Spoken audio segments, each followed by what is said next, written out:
আসসালামু আলাইকুম। আজকে তৈরি করে দেখাবো মজাদার মুচমুচে ফুলকো আলু পুরি। হোটেল স্টাইলে আলু পুরি কিভাবে বাড়িতে খুব সহজে তৈরি করে নিতে পারবেন ওরই একটি রেসিপি শেয়ার করছি। ঘরে থাকা অল্প কিছু উপকরণ দিয়ে এই আলু পুরিটা খুব সহজে বাড়িতে তৈরি করা যায়, খেতেও কিন্তু দারুণ মজা লাগে। বৃষ্টির দিনে সকালে বা বিকালে চায়ের আড্ডায় একদমই জমে যাবে এই ফুলকো ফুলকো আলু পুরিগুলা। আশা করছি আমার এই সহজ রেসিপি আপনাদের কাছে ভালো লাগবে। আলু পুরি তৈরি করার জন্য প্রথমে আমি একটি পাত্রের ভিতরে 2 কাপ ময়দা নিয়ে নিলাম, হাফ টেবিল চামচ লবণ দিয়ে দিলাম, 2 টেবিল চামচ রান্নার তেল দিয়ে হাত দিয়ে ভালো করে মাখিয়ে নিব। পরোটা বা সিঙ্গারার ডো যেভাবে আমরা তৈরি করে নিই ঠিক ওইভাবেই তৈরি করে নিতে হবে। এইভাবে হাত দিয়ে ভালো করে মেখে নিয়ে নর্মাল তাপমাত্রার পানি অ্যাড করে দিচ্ছি। অল্প অল্প করে কিন্তু আমি পানিটা দিয়ে নিচ্ছি। পানি একবারে দিতে গেলে কিন্তু নরম হয়ে যাবে। তারপর আমি খুব শক্ত আর মসৃণ একটি ডো তৈরি করে নিলাম। এখন একটি সুতি কাপড় দিয়ে ঢেকে দিয়ে 15 মিনিটের জন্য রেস্টে রেখে দিব। এর ভিতরে আমি আলুর পুরটা রেডি করে নিব। শুকনো মরিচ তেলে ভেজে ভালো করে গুঁড়ি করে নিয়েছি। ঝাল আপনারা আপনাদের পছন্দ মতো দিবেন। তারপর হাফ টেবিল চামচ লবণ আর পেঁয়াজ বেরেস্তা দিয়ে ভালো করে মাখিয়ে নিচ্ছি। চাইলে এখানে ধনের পাতাও অ্যাড করে দিতে পারেন।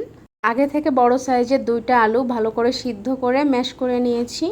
আলুটা কিন্তু গরম থাকা অবস্থায় ম্যাশ করে নিতে হবে, তাহলে কিন্তু আলুর ভিতরে দলা দলা পেকে থাকবে না। পেঁয়াজ ভাজা তেল দিয়ে দিলাম 1 টেবিল চামচ। তাতে হবে কি আলু পুরি থেকে অনেক সুন্দর একটি স্মেল আসবে আর খেতেও দারুণ মজা লাগে। ভালো করে মাখিয়ে এখন একটা সাইডে রেখে দিব। 15 মিনিট পরে চলে আসলাম। এখন ময়দাগুলো ভালো করে হাত দিয়ে আবারও একটু মথে নিব। আপনারা চাইলে আটা দিয়েও বানিয়ে নিতে পারেন। এই পর্যায়ে হাত দিয়ে গোল গোল করে লেচি কেটে নিব। এখন হাতের ভিতরে একটা লেচি নিয়ে ভালো করে গোল শেপ করে এখন মাঝখান দিয়ে এরকম ফোল্ড করে দিব। এইভাবে চেপে চেপে ফোল্ড করে নিতে হবে। আমি মুখে বলার থেকে আপনারা দেখলে বুঝতে পারবেন। ভালো করে ফোল্ড করে নিয়ে আলুর পুরগুলা দিয়ে দিব ভিতরে। তারপর এইভাবে হাত দিয়ে চেপে চেপে মুখটা আটকে দিতে হবে, যাতে কোথাও জানি ফাঁকা না থাকে। ফাঁকা থাকলে কিন্তু পুরিটা একদমই ফুলবে না, চুপসে যাবে।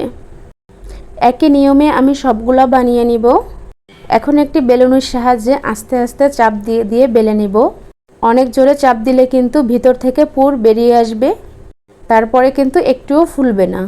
আমি একটু মোটা মোটা করে তৈরি করে নিয়েছি, তাতে কিন্তু পুরিটা খেতে অনেক বেশি মজা লাগে। আমি আরও একটি বেলে দেখাচ্ছি।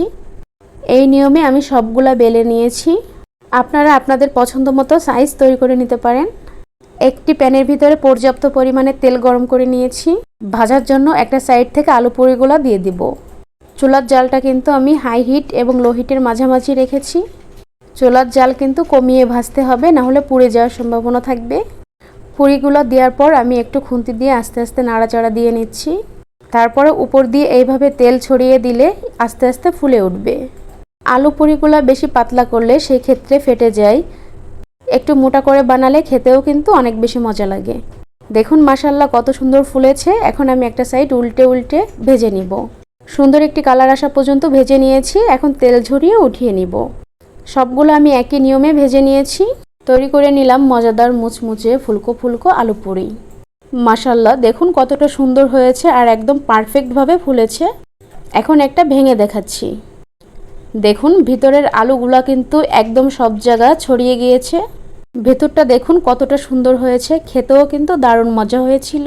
খুবই কম সময়ের ভিতরে এত সুন্দর একটি লোভনীয় খাবার বাড়িতে তৈরি করে নিতে পারেন।